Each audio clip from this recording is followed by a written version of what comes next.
Vraiment, encore merci pour Aliou Baldé. Merci Mohamed pour ce témoignage. Monsieur le maire, monsieur le médecin chef de district, madame, monsieur Yves et Martine Van Branden, messieurs les délégués du quartier, mesdames les Badienougor, autorités coutumières et religieuses, chers invités. La cérémonie qui nous réunit ce soir est d'une importance capitale pour notre communauté, la communauté de Djabir. L'inauguration d'une maternité construite en 6 mois avec un pragmatisme inégalé.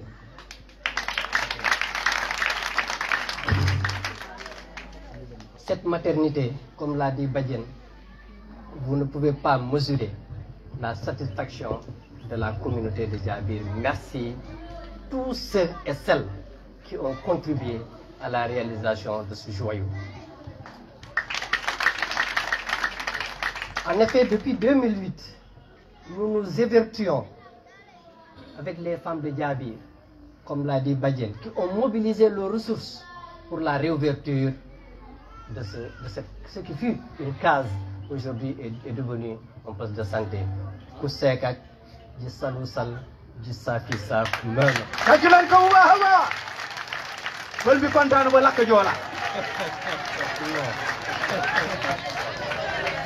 Non. Si seulement celui qui m'a élevé était là, il serait fier que je parle Diola, parce qu'il me l'a appris. Il l'a fait de moi ce que je suis aujourd'hui.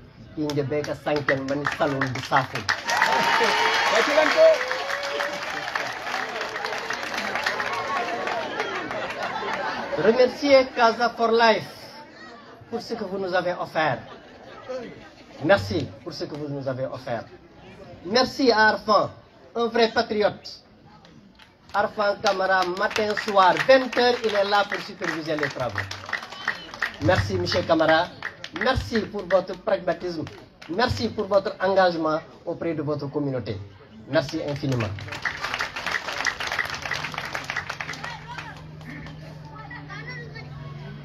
Madame Yves et Madame Karine ou Martine, la communauté de Djabir par ma voix vous remercie et vous exprime toute sa gratitude. Nous nous engageons à entretenir ce bijou parce que vous offrir quelque chose de précieux en est une, l'entretien en est autre chose. Nous nous engageons à entretenir ce bijou. Nous remercions également les autorités sanitaires, monsieur le médecin chef de district. Quand nous avons demandé, ça n'a pas pris 1 mois, il nous a affecté une ICP et une sage-femme, malheureusement qui était partie puisqu'il n'y avait pas de maternité. Merci pour cette diligence. Merci pour la promptitude avec laquelle vous réagissez chaque fois que nous vous sollicitons. Merci, docteur. Monsieur le maire, je vais manquer de mots pour votre disponibilité, votre courtoisie, votre pragmatisme pour la communauté. J'avoue que tout ce que nous avons fait, à tout ce dont nous avons eu besoin à la mairie, il est une des rares autorités que tu peux appeler à n'importe quelle heure. Elle vous décroche, elle trouve solution à votre problème. Merci Diédhiou Baldé. Merci beaucoup.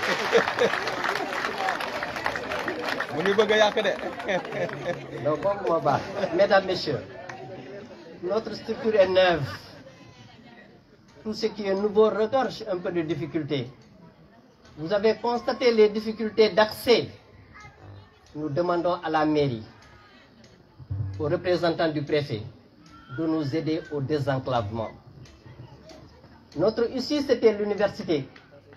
Depuis le mois de mai passé, l'université interdit le passage, alors que la route qui était aménagée entre l'université et Ama, c'est l'université qui l'a occupée. Nous vous demandons d'aménager cette voie pour que nous ayons une issue. C'est extrêmement important parce qu'on ne prend pas de rendez-vous avec les urgences. Et quand il y a urgence, on a problème de sortie. Donc aidez-nous à solutionner ce problème d'accès. Pour terminer, monsieur le maire, encore une fois, et les partenaires, tous ceux qui peuvent aider à l'équipement de ce joyau, à l'affectation d'un personnel qualifié, cela constitue des doléances majeures pour la communauté de Gadir. Merci de votre aimable attention. waaw ñu ne nga tënk ko si wolof ndaxte am na ñoo xamante ne dégguñu fi français pël yi fi nekk. waaw bu dee joolaa bi làkk na olof pël bi mën na làkk olof di ngeen may jégal. Aliou Baldé laa tudd maa ngi bokk ci comité de santé bi gannaaw bi ñu nuyoo ñi fi nekk di leen sant di leen gërëm ci seen teewaay di remercier particulièrement partenaires yi di Yves ak Martine di remercier Arfan bi ñu indi partenaire bi bu ko defee également ñu sant gërëm autorités sanitaires yi par la personne de docteur Kandé et de monsieur le maire Alassane Diédhiou ndaxte bu lii amee tey gannaaw yàlla ñoom bu ko defee nag ñu sant leen gërëm leen di leen xamal ni sonn nañu lool bu ñu fi ñëwee suñu défi la woon case bi fonctionné dañoo fekk mu tëju ñu def ci ay réunion yu bëri sollicité jigéen ñi parce que góor boo ko nee cotisel du joxe dara mais jigéen yi ñoom ñoo génnee ci seen kalpe contribuer des montants importants. Le premier montant avait servi à la réhabilitation des portes et fenêtres, la réfection des toilettes. Tout cela, c'est les femmes qui l'avaient financé. La deuxième tranche avait servi, liñ ko utilisé woon pour jënd ay garab moo taxoon ñu am deuxième cotisation ñu jënd ci ay garab ñu ci fonctionné bi garab yi jeexee docteur lebal ñu ay garab mu ne ñu kaay leen puisque poste la léegi da ngeen di ñëw ma lebal leen ay garab mu lebal ñu ay garab ñun nag nous sommes de VVP parce que ba léegi fay ñu ko mu jeex dañu kaa def boru balante lépp fay tuuti baa lu ci des mais dinañu fay incha allah donc lii lu ñu defal ni tey vraiment ñoo ngi leen di sant di leen gërëm di sant jigéen ñi ndax ñoo ci jàpp ñoo ko moom mais jigéen bu feebaree borom kër gi également du nelaw donc ñun ñëpp bokk coono Casa for Life dindi nañu wàccee nañu coono bi ñoo ngi leen di sant di leen gërëm yéen ñii ñëw di ko bëgg a tasaare leen ko di leen ne nag léegi fii ba Djibanker na ngeen ne jigéen ñi nañu fi ñëw am na maternité na ngeen fi ñëw yéen a ko war a mën a dundal ndax maternité jigéen ñaa fay dem du góor yi donc ñëw leen nag ngeen dundal seen maternité seen kër la asalaamaaleykum wa rahmatullah voilà yoon wi nag neenam naa wax ci yoon bi dañuy jooytu ci préfet jooytu ci maire jooytu ci bépp autorité ndax amuñu yoon bu ñu ñëw fii la ñuy jaar bu jeexalee pavé yi biir aéroport ngay jaar ñëw léeg-léeg même koo xam ne amul bët booy ñëw militaire ne la feel say lumière même boo mënul gis ñu ne la feel sa lumière parce que doo ñu teg lumière te ñoo nekk ci angle bi pour contourner ko dañ doon jaar université depuis mois de mai passé université nee na kenn dootu fa jaaraat waaye boo fay jaar comme cantonnement militaire da ngay présenter carte d'identité te ñoom ñoo tëj suñu yoon ndax diggante Ama ak université am na yoon bu fa nekk ñu tëj ko samp fa ay bloc administratif ak amphithéâtre léegi nag bu ñu teree jaar si biir ñoo ngi ñaan maire ak préfet ñu fexe ba université bàyyi suñu yoon dootuñu jaar université ñu am suñu yoon ñu mën a egg si jaar biir parce que sinon dañuy tëj.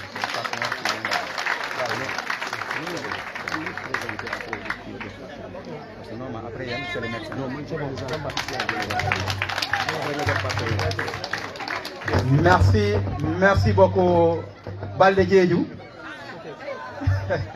Merci beaucoup comme ni ma ko waxee vraiment Baldé sonnal nañ ko def nañ ko lu nekk comme ni ñu defee Arfan Baldé tamit c'est la même chose depuis ba mu ñëwee bàyyi ñu ko mu ne ndaxte xam nañu lu nekk ci xolom xam nañ ko bu baax a baax xam nañu tamit lu nekk ci bopp bi. c'est vrai que pël la waaye pël boo xamante ne man nee naa leen pël bu muusee moom day muus pël bu muusee day muus te moom ci la bokk donc vraiment di koy rafetlu bu baax a baax waaye tamit du ma fàtte comme nu waxee médecin docteur Kandé depuis bu mu ñëwee fexe na ba mu ñëw moom mi sax ci boppam teg tànk fii xam lu fi nekk vraiment. Il a vraiment du regard sur ce qui se passe à Djabir. Et toute la communauté de Djabir vous dit merci encore une fois. Donc, nous allons continuer la cérémonie, présenter un peu la délégation du maire. Donc, effectivement, la mairie est là, avec à sa tête M. Djedjou, mon papa. Comme Djedjou Kounda ñoo ma jur aw a Djedjou Kounda fam fang nu jaalo jow be joy jakke Djabir ku sali sal fam fang avec beaucoup d'adjoints. Donc tous ces adjoints là kanko jaalo mi pani wonki taade manji jamil mo tuddu sen touri parce que ko la defal taranga boko mënul ne merci boko mënul pay ne ko merci. Waaw donc mënuñu fay la mairie à travers sama papa Djedjou. Donc, il est accompagné de Madame Camara, Fatma Niang, adjointe au maire. Donc, adjointe au maire, ana Madame Camara, mën na présenté wu ñu xam ko. Djabir bëgg nañ laa xam. Merci beaucoup Madame Camara. Topp aussi ki nga xamante ne non moom mooy maire chargé des femmes. Donc moom mooy su ngeen soxlee dara rek. xool ngeen ko bu baax yéen jigéen ñi su ngeen soxlay dara mairie mu ngi noonu xool leen ko ngeen xàmmee ko merci beaucoup madame. topp si ki nga xamante ne mooy madame Innocence moom mooy maire chargé des délégués de quartier. Donc chef usola ja waaf mairie omo ono je mbekari ben no jawju kool ono son solale rek nama manji ñe jaabi man nokori jartuma mbono jaabir ma jaabir ma moom déjà xam na lu nekk ci Djabir. Très bien buñ jógee ci moom ñu dem ci madame Fofana c'est l'adjoint maire chargé de l'hygiène. Oui wax leen ko ñun Djabir soxla nañ tamit camion yi de parce que ñun fii dañuy lakk mbalit te wax ngeen ni ki lakk mbalit yeneen ñu ne lakk mbalit baaxul. Donc jigéen ñi dégg ngeen moom mooy chargé de l'assainissement mooy lépp li nga xamante mooy hygiène moom la pour set bi. Très bien bu ñu jógee ci madame Fofana ñu tudd ki nga xamante ne moom mooy madame Dari monsieur Dari autant pour moi conseiller spécial du maire Ousmane Sonko président. tàccu leen ko bu baax a baax tàccu leen ko bu baax a baax c'est le chargé de protocole c'est le conseiller non c'est le conseiller. Merci monsieur le maire. Non doomu maire la doomu maire la ah jaana doomu président la après ñu topp ci kii di Bassirou Koli adjoint au maire chargé de la sécurité. jàmm ji monsieur le maire dégg nga lu ñu la wax dégg nga lu ñu la wax ñu ne bu ñëwee boo ñëwee ba fële rek militaire yi ne la faire lumière donc da ngay taw sans lumière mën nga mbëkk mbaam mën ngay mbëkkante yeen ñaar. Donc sécurité nekk aussi donc vraiment doléance la donc waaw yow moom sa tànk bëri na fii xam nañ la xamee nañ la donc nuñ la xamee na gën a yokk rek bu mu wàññeeku tàccu leen ko bu baax a baax. Donc topp si monsieur Bakary Konté adjoint au maire chargé de l'alphabétisation. Oui waxoon naa fi Sonko Kounda yi ak Badji Kounda yi ñi nga xamante ne ñoom jànguñu dem leen si moom mu alphabétiser leen waaw ak séeréer yi dem leen si moom moo yor wàllum alphabétisation. Donc vraiment équipe boo xamante ne bu takku la waaye duma fàtte ki nekk sama wet mooy chargé de protocole bi moom mooy Momo. Donc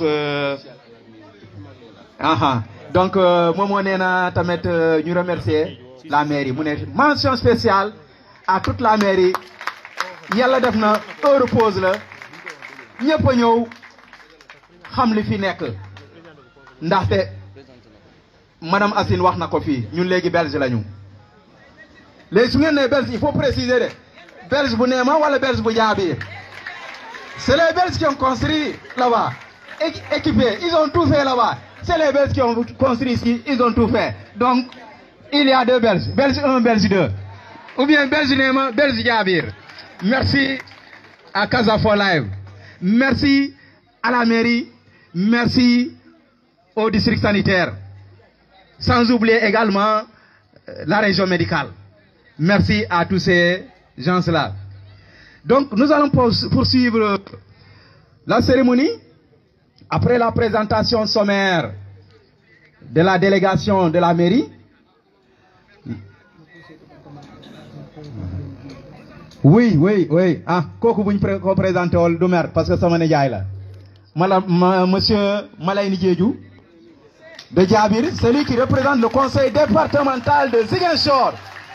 Diédhiou bu ne temen ka ngena fanko joki temen ka ngena ko jilewol fanfan jiju ko juk baba di l'école jiju ko juk baba di conférence ni kanum babu jiju ko juk Diabir di AIC tano san omu to fukto tanay omu do jawji ken kanji kati kunjundu ji solo to jaar ke kunjundu fanko ngarol hein. Merci monsieur Diédhiou o baalam ni mojen ah ji solo to jate kunjundu ko solo de kono be wulo mo manakin.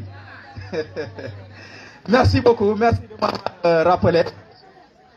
Également nous passons maintenant le micro aux partenaires qui nous ont offert ce joli bijou.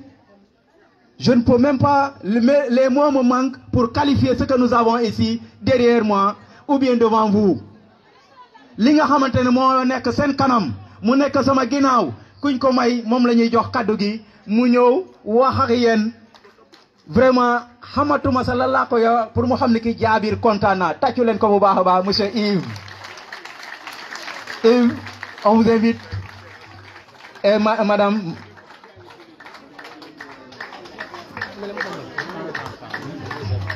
la presse.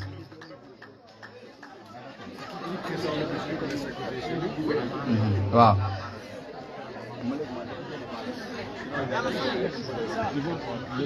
Ici ban. Venez par là. Mais installez-vous bien.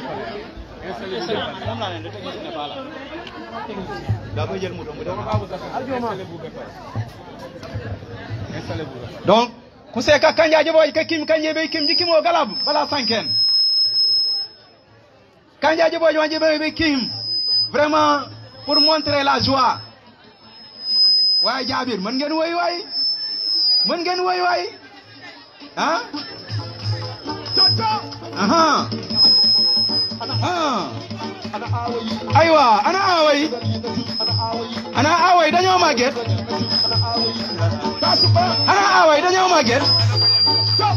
waaw aywa bajen gox aha way tàccu leen bajen gox jaajëf waay waaw ani away ah man maa ngi si ñaareel yi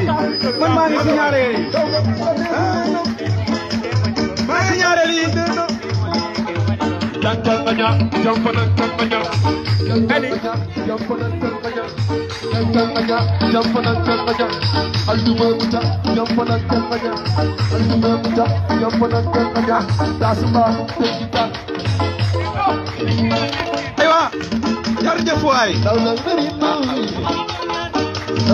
merci les femmes merci jërëjëf jigéen ñi kontaan nañ si yéen donc monsieur et madame Van den Branden, les femmes de Diabir sont fières de vous, très contentes de ce que vous avez fait. Vraiment, on vous passe le micro pour un peu vous adresser à toute la communauté de Diabir, mais particulièrement aux femmes de Diabir, que, comme il l'a dit, c'est surtout pour les femmes, parce que je sais que c'est les hommes qui dépensent, mais celui qui souffre, c'est la femme. Merci beaucoup.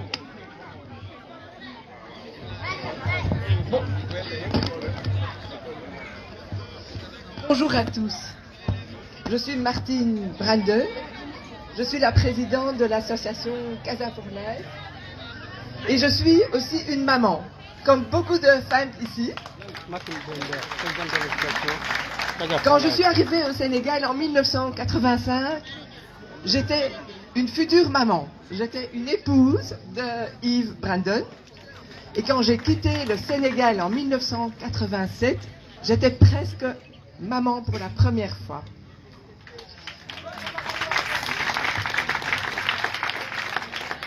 Je suis vraiment très très heureuse que vous donniez tellement d'importance aux femmes et à la maternité. Nous avons eu une demande l'année passée, en 2022, via la région médicale et le district, représenté ici par Dr Kandé, qui a représenté cette population de Diabir pour faire un appel à Casa for Life pour construire une maternité pour votre quartier. Lorsqu'ils nous ont demandé ça, nous ne pensions jamais qu'elle allait pouvoir être construite en 2023. Mais vous avez tous beaucoup prié pour nous et nous avons trouvé des bailleurs en Belgique qui ont pu soutenir ce magnifique joyau. Je salue toutes les autorités de Ziguinchor, les autorités médicales, les autorités du district, les autorités régionales, la mairie et toute l'équipe de la mairie qui ont donné du temps sans compter pour nous organiser des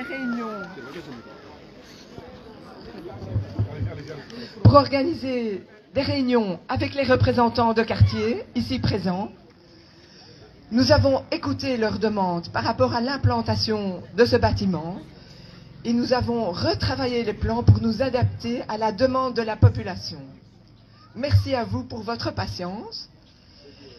Et je vais remercier aussi Arfan Camara, le représentant de Casa for Life, ici présent, qui donne son temps sans compter pour nous représenter lorsque nous ne sommes pas présents au Sénégal.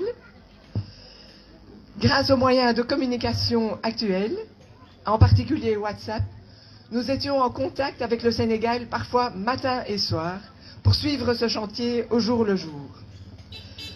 Nous n'oublions pas que derrière nous, il y a toute une équipe de Casa for Life en Belgique. Nous avons le conseil d'administration, nous avons l'architecte et nous avons de nombreux amis qui nous soutiennent en Belgique, à qui nous envoyons les nouvelles régulièrement et qui nous soutiennent financièrement pour que vous puissiez avoir des beaux bâtiments comme celui-ci. Je passe la parole à Yves, mon mari, qui s'est occupé de cette construction, en plus de son travail de médecin en Belgique.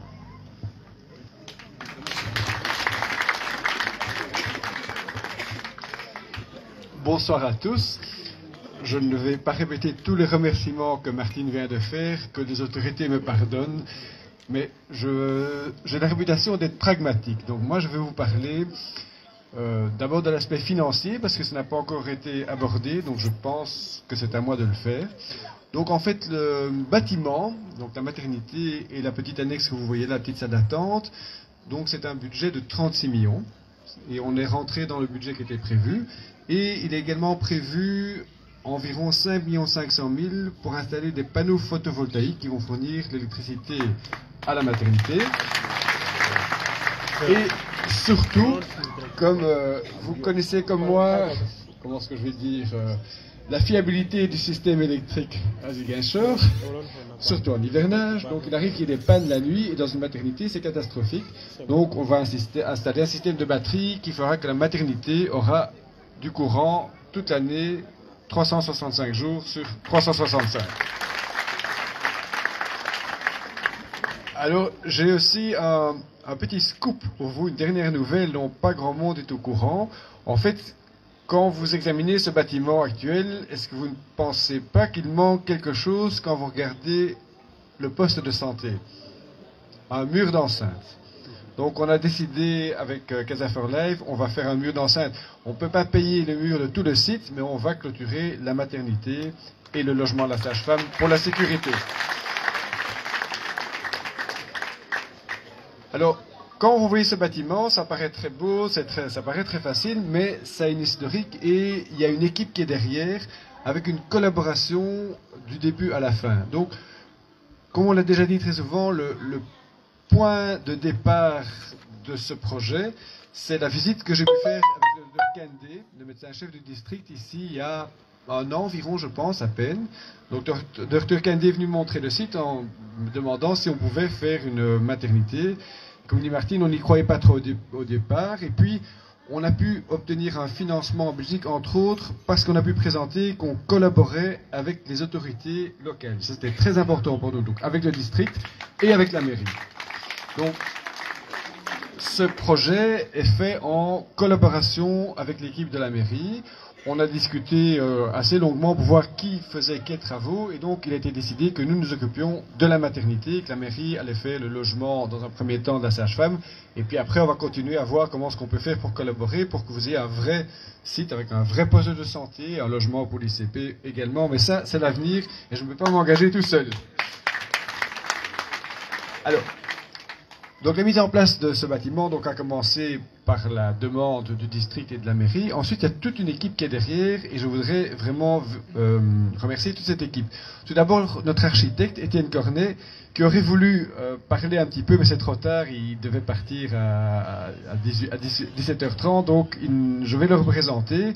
Donc lui a mis vraiment beaucoup de cœur pour faire les plans, pour s'adapter aux usages locaux et pour suivre ce chantier à distance grâce à WhatsApp.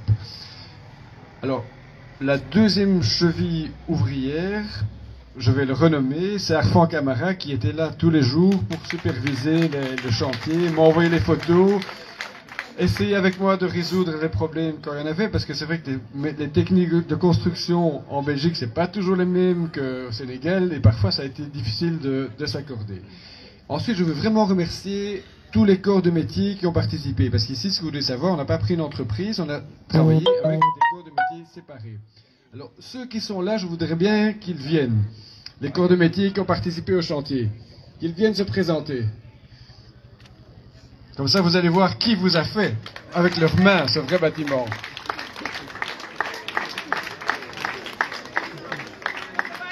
Alors, il y a le maçon pour commencer, Landing Badji. Voilà. Le menuisier métallique. Le menuisier métallique, Liman Diata, il est là. Ensuite, Mansour Faye, le carreleur, qui est là encore. Les autres sont pas là? Ouais. Le plombier, Mamadou Mané, l'électricien Adama Sissé, le peintre Alassane Camara, et c'est fini. Applaudissez très fort. Et donc je pense que c'est vraiment le fruit d'une collaboration entre tous qui a permis de réaliser ce bâtiment en 6 mois. Et dans les 6 mois, on compte l'hivernage, il ne faut pas oublier. Donc je vous remercie de votre attention. Merci beaucoup à tous.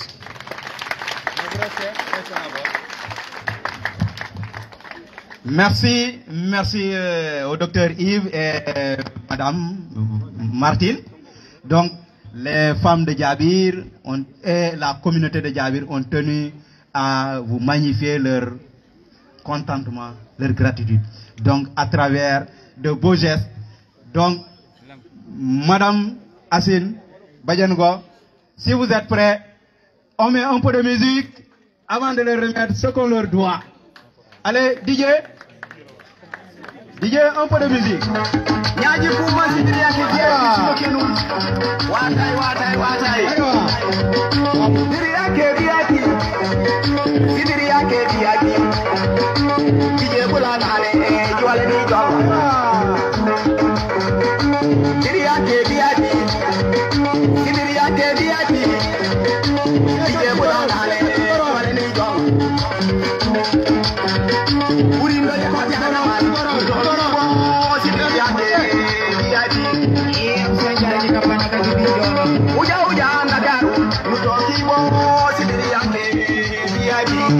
aywa uja uja Gambia mutoki bongo sibiri yande VIP DJ bulana ne jwale ni jom aseka wa jora aywa jabi DJ bulana ne jwale ni jom ni wa poto sante jabi uja uja bulu ani wa ko jabi uja bolu uja uja akaluna mutoki bongo sibiri yande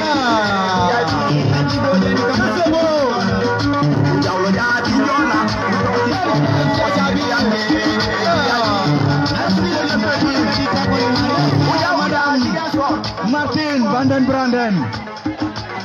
Merci, merci, merci, merci. Encore une fois, merci Didier. Il fait déjà tard et les autorités doivent rentrer. Vous assistez, messieurs la presse, assistez à la cérémonie de remise de cadeaux à monsieur et madame van den Branden. Aux caméras, faites face. Vous faites face aux caméras. Approche.